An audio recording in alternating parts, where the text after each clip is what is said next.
नमस्कार, मैं जगभूषण शर्मा।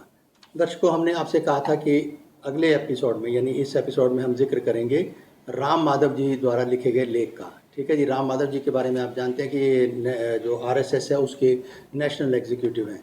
ठीक है।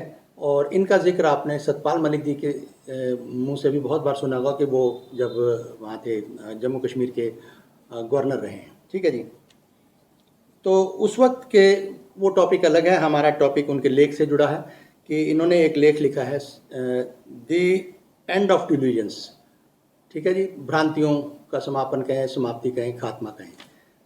17 मई 2025 को इंडियन एक्सप्रेस में मतलब ये दो लेख छपे थे। एक था आफ्टर सीज फायर ए रैकनिंग, ये योगेंद्र यादव जी का द्वारा लिखा गया था, और इनके ठीक सामने ही ये छपा था ये लेख the end of delusions Ram Madhav ji का। और दोनों में हम तुलनात्मक 3 एपिसोड हमने आफ्टर सीज फायर रैकनिंग के बनाए हैं, और एक एपिसोड में ही हम ये बात इनकी समाप्ति करेंगे। कारण ये है कि ये लेख जो बतौर पत्रकार मुझे समझ में आया है, मुझे थोड़ा सा ये लगा कि कहीं ना कहीं जो सही बात है वो उससे थोड़ा सा ये हटकर है। तो द एंड ऑफ डिल्यूजन्स ये यहाँ पे इन्होंने हेडिंग दिया। आगे लिखते हैं कि India has put paid to Rawalpindi's long-held notions about strategic depth and nuclear blackmail। तो ये कह दिया कि रावलपिंडी द्वारा जो जिस तरह से एक भ्रांति पाली गई थी या भ्रम पाला गया था कि उसके पास न्यूक्लियर पावर है और भारत को ब्लैकमेल कर लेगा, ये भ्रम हमने तोड़ दिया है। और आगे वो लिखते हैं prime minister Narendra Modi's warning to Pakistan that the outcome of any future misadventure casting an evil eye towards India would lead to destruction and total annihilation must not be taken lightly by that country.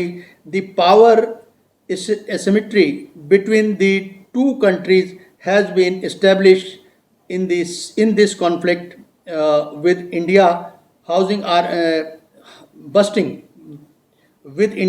busting many illusions that the Pakistan army had entertained over decade, including its so-called strategic depth and nuclear blackmail।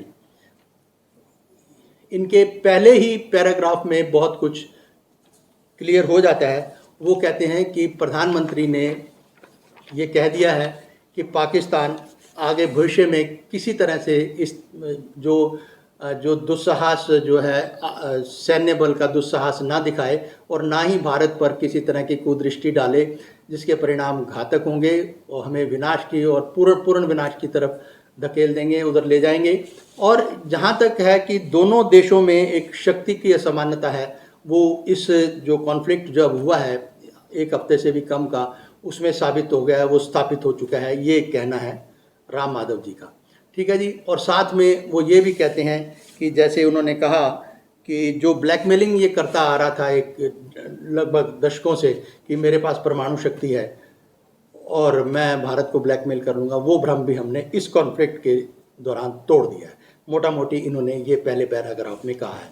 और आगे मैं आपको पूरे इस जो इन्होंने लेख लिखा है उसका नटशल आपको बता दूं। है तो ये भी लंबा लेख, लेकिन जो मुझे समझ में आया और उसका मैं आपको सारगर्भित एक वो बता दूं।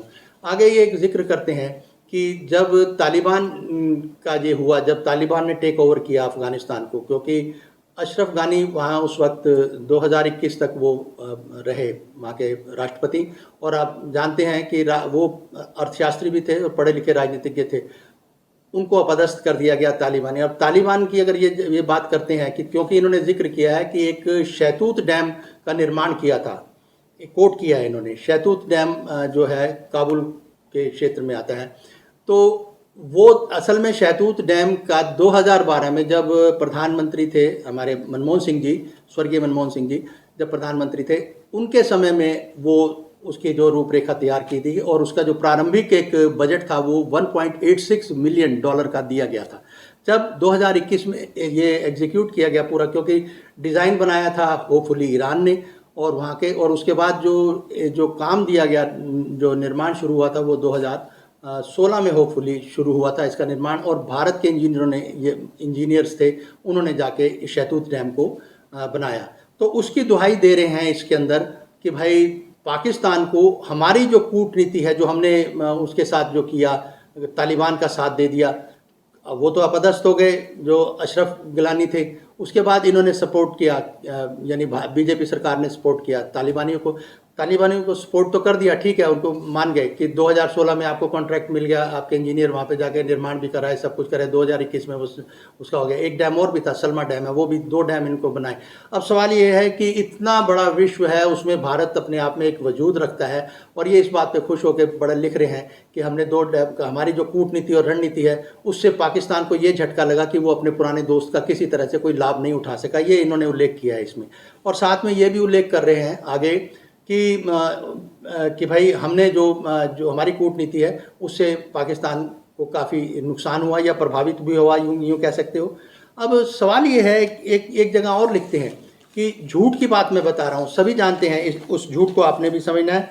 दोबारा मैं कह दूँ, India conveyed this reality effectively but targeting the Noor Khan air base located in Chaklala, some 350 kilometers away from its border. Noor Khan Air Base is Pakistan's most strategic asset, housing several important air squadron and also the entire management of its nuclear arsenal.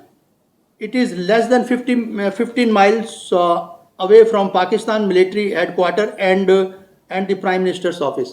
अब ये देखिए, ये अब कह रहे हैं कि अभी भी कह रहे हैं कि नूर खान एयरबेस पे इन्होंने हमला किया और उनको नुकसान पहुंचाया। अब इसके बरक्स जो एक खबर छपी है, जो है इंटरनेशनल एटॉमिक एनर्जी एजेंसी के, ये भी इंडियन एक्सप्रेस में छपी थी, उसकी डेट मैं आपको बता दूंगा।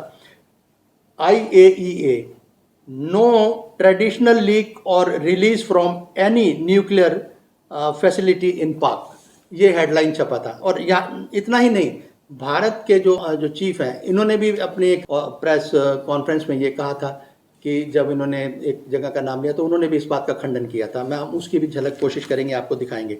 अब सवाल ये है कि एक लेखक की जो लेखनी है, उसके एक्सप्रेशन है, जुबान, एक लेखक की ना को एक आप यूँ एक जनरल उसको समझिए, साइकोलॉजी को समझिए कि मनुष्य कोई भी हो, कोई भी आदमी हो, चाहे वो लेखक हो या पत्रकार हो, कोई भी जैसा भी हो, उसकी वाणी, उसकी लेखनी, ये सब बता देती है कि कितना सच कितना झूठ और किस तरफ उसका झुकाव है। ठीक है जी। और ये सब जो शाब्दिक, जो इन्होंने जिन शब्दों का प्रयोग किया है और जिस तरह की भाषा इन्होंने की है, रह रहकर इन्होंने बार बार प्राइम मिनिस्टर को कहा है कि प्राइम मिनिस्टर ने, नरेंद्र मोदी ने उनको धमकी दे दी और उनको ये जता दिया है कि दोबारा परमाणु शक्ति की हमें धमकी ना दे। ये अब सवाल इस बात का है कि एक, होपफुली अगर मैं गलत नहीं हूँ तो शेक्सपियर का ये कहा है कि everything is fair in love and war. युद्ध कोई होता है तो उसमें आप जानते हैं कि जब कोई जुनून में आ जाता है तो फिर आ ही जाता है, उसको इस बात की कोई चिंता नहीं होती कि क्या सिद्धांत है क्या नहीं है, उस वक्त सिर पे जुनून होता है। और कोई भी जंग किसी को भी ये समझ के नहीं लड़नी चाहिए कि सामने वाला बहुत कम, मेरा दुश्मन जो है वो कमज़ोर है और मैं बहुत ताकतवर हूँ, और ये सोच कई बार धोखा दे जाती है। तो यहाँ पर अगर ठीक है, प्रधानमंत्री जी ने तो कह दिया कि हमें आंख ना दिखाना या कुदृष्टि मत डालना, क्या इतना पर्याप्त रहेगा पाकिस्तान के लिए, जिसकी हरकतें हम 1948 से देखते आ रहे हैं? छद्म युद्ध से वो कभी भी बाज नहीं आया। जिस आतंकवाद को लेकर ये दुहाई दे रहे हैं, वो हमेशा उसका सहारा लेकर लड़ा है। कभी भी उसने अपने इस तरह से स्ट्रेट फॉरवर्ड आके ये नहीं कहा। ठीक है जी। इतना सब कुछ अनुभव होते हुए भी हम ये कह रहे हैं कि हमारी वो एक इस धमकी पर और हमारे उसकी स्टेटमेंट पर वो अपने व्यवहार को बदल देगा, तो ये एक सवाल है। ठीक है जी, सोचना हर एक का अपना काम है। तो जो मुझे समझ में आया, जो इन्होंने लिखा कि वो कुल मिला के अफ़गानिस्तान की, जो हमारे देश को किसने सपोर्ट किया इस एक हफ्ते से जो कम का जो कॉन्फ्लिक्ट हुआ, अभी वॉर स्थिति जैसा पैदा हो गई, एक तरफ से ये तालिबानी थे, तालिबान को क्या किसने पूरे विश्व ने सॉवरन या संप्रभुता मान्यता दे दी है? नहीं दी है। और अगर तालिबानियों की अगर हम बात करें तो फिर ये सवाल पैदा होता है कि तालिबानियों की कोई विचारधारा है, कोई सोच है? ये रूढ़िवादी भी हैं और कट्टरपंथी भी हैं। तो इनकी सोच को और इनकी सपोर्ट को हम बहुत बड़ा अपना हितैषी मान रहे हैं, या इजराइल को मान रहे हैं जिसको पूरा विश्व कोई इतना ज़्यादा तवज्जो देने को तैयार नहीं। तो कहने का मतलब ये है कि हमें समझना है कि जिस तरह से अब कहा जा रहा है और सभी जानते हैं। अच्छा, फिर वहाँ पर जैसे योगेंद्र यादव जी ने एक लास्ट में एक सवाल किया कि इस जो ये ऑपरेशन सिंदूर हुआ, तो इससे क्या भारत के हितों को बढ़ावा मिला? ठीक है जी, कोई मान प्रतिष्ठा बढ़ी, तो या फिर भारत की जो एकता और अखंडता है उसको बल मिला हो? ये तो वो बुनियादी सवाल हैं। और बुनियादी सवालों में एक बात और भी आती है। 22 अप्रैल 2025 को पहलगाम में घटना घटती है। 25 सैलानी जो निर्दोष थे वो आतंकवादियों द्वारा मारे जाते हैं भारत के, और एक मारा जाता है नेपाल का। 26 लोगों की हत्या के बाद वो जो आतंकवादी थे, 4 थे जो भी थे, वो कहाँ गए? क्या वो पकड़ में आए? और वहाँ पे जो सिक्योरिटी लैप्सेस के सवाल उठे वो कहाँ गए? वो तो जस के तस, वो तटस्थ हैं। और दूसरी एक और बात है कि वो तो 26 गए, उसकी एवज में जो हमले हुए वहाँ पर जो बॉर्डर के नज़दीक, आप उनको देख लीजिए, उनमें 22 लोग जो हैं वो तो उनको जाने गंवानी पड़ी, अपने घर बार तबाह करने पड़े। ऐसा बहुत सारा नुकसान है। गोया जो जिस तरह से वो द एंड ऑफ डिल्यूजन, किसी भी भ्रांति तो दरअसल उसके व्यवहार की है पाकिस्तान के। भ्रांति इस बात की नहीं है कि वो भ्रम पाले हुए है कि उसके पास परमाणु है। ईश्वर ना करे कोई ऐसी स्थिति और वाकई ही एक वॉर लग जाती है भयंकर, तो फिर समझना होगा कि इन शब्दों का कितना मोल सामने आता है कि जिसके पास फिर जो जैसा जो हथियार होता है या जो कुछ होता है वो, क्योंकि उस वक्त खून सवार होता है सिर पर, और कोई सही गलत की कुछ नहीं है। जो मैं फिर कह दूं कि वो शेक्सपियर की वो है, everything is fair in love and war. तो वो स्थिति जब आती है तो जुनून में आदमी लड़ता है। तो हमारी तो इल्तिजा सिर्फ यही है कि जो कुछ जानकारी हो, जितनी हो, वो तथ्य आधारित हो, सच हो। सिर्फ चापलूसी और इसके बिना पर नहीं लिखा जाना चाहिए। क्योंकि ठीक है, प्रधानमंत्री जी की अपनी एक सोच है, उन्होंने क्या किया है, जिस तरह से जो सोच पे वो आए दिन एक स्टेटमेंट तो उनकी समझ में नहीं आती, आए दिन वो स्टेटमेंट बदलते ही रहते हैं। खैर वो जाने, अब उनका तरीका है।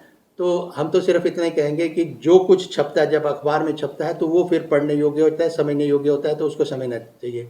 तो जो कुछ इन्होंने कहा, जितना सहमत आप हैं तो हम बतौर पत्रकार, मुझे कुछ सवाल थे जो मैंने आपसे साझा किए और उनकी जानकारी साझा की। तो आज के वीडियो में फ़िलहाल इतना ही, फिर मिलेंगे। नमस्कार।